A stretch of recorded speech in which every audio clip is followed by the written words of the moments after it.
많은 분들께서 기다리는 순서죠. 정재엽 소장의 핫플 시간입니다. 자, 오늘은 어떤 핫플로 떠나볼까요, 소장님? 네, 이름만 들어도 대부분 다 아는 지역입니다. 강남의 대표적인 부촌 중 한 곳이죠. 서초구 방배동으로 한번 떠나보도록 하겠습니다. 서초구 방배동 하면은 강남 부촌 중에 한 곳이 아닐까 싶습니다. 이곳의 입지는 뭐 많은 분들이 듣지 않아도 다 알고 계실 거고 한 번쯤은 살아보고 싶다라고 생각하시는 그런 곳일 것 같은데요. 그래도 자세히 입지를 한번 분석은 해보기는 해야겠죠. 어떤 것들이 좀 있을까요? 방배동 같은 경우에는 서초구의 끝자락에 있다 보니까 길 하나만 건너면은 동작구 사당동이 나오게 됩니다. 그렇기 때문에 어떻게 보면 강남으로 이제 진입하는 관문이다라고도 표현하는데, 방배동 같은 경우에는 앞서도 앵커님께서 말씀 주셨다시피 누구나 한 번쯤 살아보고 싶은 동네입니다. 그렇기 때문에 이 생활 또는 환경, 교통, 학군까지 모든 게 이제 완벽한 지역이다라고 이제 볼 수 있는데, 방배동 같은 경우에는 유명한 이제 카페거리부터 시작해서 서리풀 공원을 비롯해서 녹지 공간이 잘 형성이 되어 있고요. 학군도 뭐 방배초등학교라든지 뭐 기타 여러 초중 고등학교들이 다 있어서 학군도 이제 굉장히 우수합니다. 자, 그리고 2호선, 7호선 그리고 4호선까지 지하철 3개 노선이 방배동을 지나고 있어서 강남이든 아니면 이제 도심지든 경기권이든 어디든지 편하게 이동할 수 있는 그런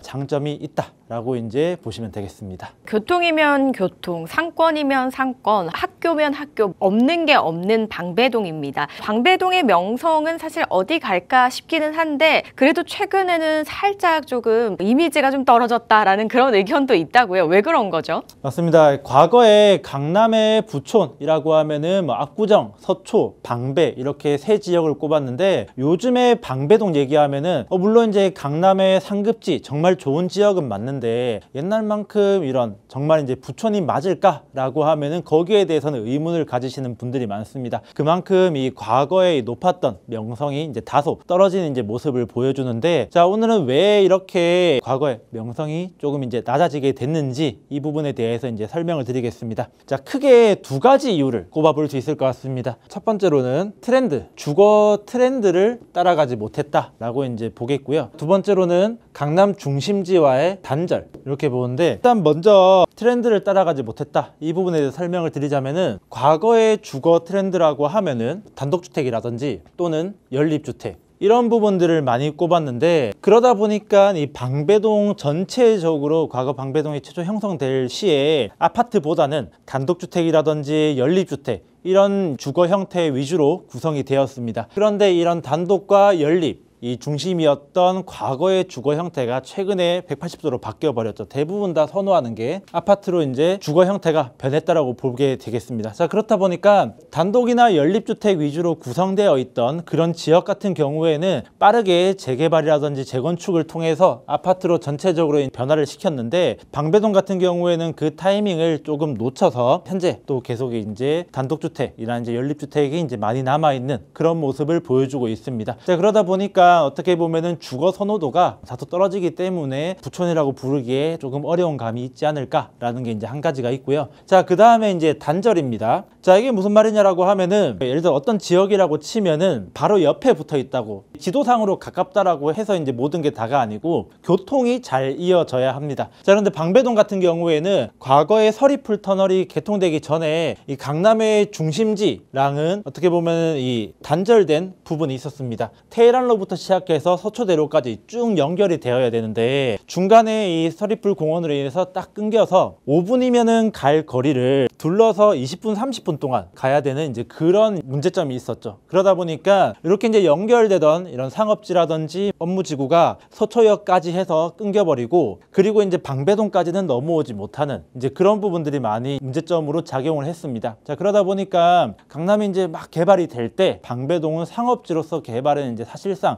물 건너갔고 주거지로만 이제 남아 있었다. 자, 그러다 보니까 방배동이 최근에 과거의 명성을 조금 이제 잃었다라고 이제 이해하시면 되겠습니다. 단독과 연립주택 위주였어서 아파트를 선호하는 요즘의 트렌드와는 이제 살짝 맞지 않는 경향이 있어서 이미지가 조금은 쇠퇴했었다라는 말씀을 주셨는데요. 그렇다면 또 재건축이 있지 않겠습니까? 현재 재건축이 이곳 방배동에도 진행이 되고 있다고 들었는데요. 어떤 사업들이 어떻게 좀 진행이 되고 있는지 궁금합니다. 말씀 좀 해주시죠. 네, 변화된 트렌드에 맞춰서 방배동도 재건축이든 재개발이든 정비 사업을 따라가고 있는 추세입니다. 자, 그러다 보니까 지금 옆에 지도상에 빨갛게 표시되어 있는 부분들이 모두 다 이 정비 사업이 진행되고 있는 구역을 제가 이제 표기를 한 건데요. 작게는 가로주택 정비 사업부터 크게는 이제 대규모 재건축 개발까지 굉장히 다양한 사업이 진행이 되고 있고, 또 그 속도 또한 조합 설립 인가가 된 것도 있고 실제 착공이 들어간 것도 있고 곧 준공을 앞둔 곳도 있을 만큼 굉장히 다양한 속도 또한 보여주고 있습니다. 그 중에서 제가 대표적으로 몇 가지만 소개해 드리자면은, 가장 먼저 말씀드릴 게 방배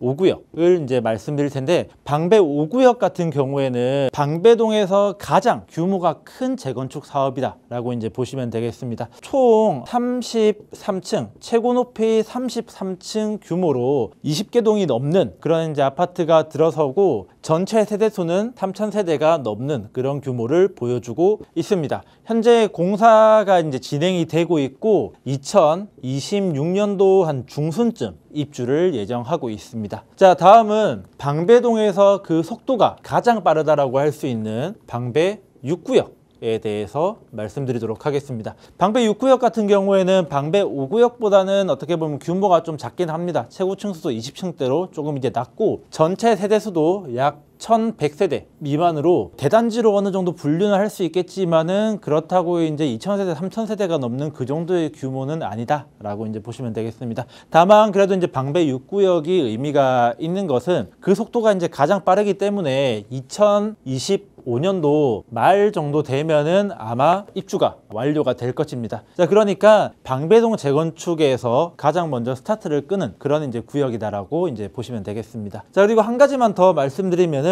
여기 이제 아래쪽에 방배 14구역이 있습니다. 14구역 같은 경우에는 지금 현재 철거가 진행되어 있어서 아직 이제 입주 시점을 잡기에는 조금 시간이 걸리고 한 2028년도쯤 입주를 예정을 하고 있긴 합니다. 자, 근데 이 방배 14구역 같은 경우에는 5구역 다음으로 규모가 어느 정도 있는 구역이라고 보시면 되는데, 약 한 2000세대 이상으로 계획을 하고 있습니다. 이처럼 이제 한 3개 정도 소개를 해드렸는데, 방배동에 이제 워낙 많은 재개발 재건축 사업지가 있다 보니까 다 말씀드리고 싶어도 시간 관계상 말씀드리지 못하는 점 양해 부탁드리고요. 지금 방배동 같은 경우에는 지금 현재 계획이 되어 있는, 확정이 된 세대수만 해도 1만 세대 이상이 신규로 공급될 예정이고, 만약에 현재 세대수가 이제 확정되지 않은, 계획이 이제 확정되지 않은 곳까지 이제 합치면은 한 1만 5천 세대 이상 조성이 될 계획으로 전부 완료가 된다라고 하면은 과거의 이런 부촌이라는 명성을 충분히 되찾지 않을까, 이제 그렇게 예상해 볼 수 있겠습니다. 네, 저층 주거지에서 이제 고층 아파트들로 들어서는 등 새롭게 변모할 준비를 하고 있는 방배동입니다. 그 중에서도 3개 구역만 살짝 언급을 해주셨는데요. 가장 속도가 빠른 6구역과 또 가장 규모가 큰 5구역까지 만나보셨고요. 그렇다면 재건축과 함께 시너지를 일으킬 수 있는 소재들도 있을 것 같거든요. 어떤 것들이 좀 있을까요? 네, 아까 이제 방배동이 이제 그 명성을 조금 잃은 이유 중에 하나가, 제가 이제 단절에 대해서 말씀을 드렸습니다.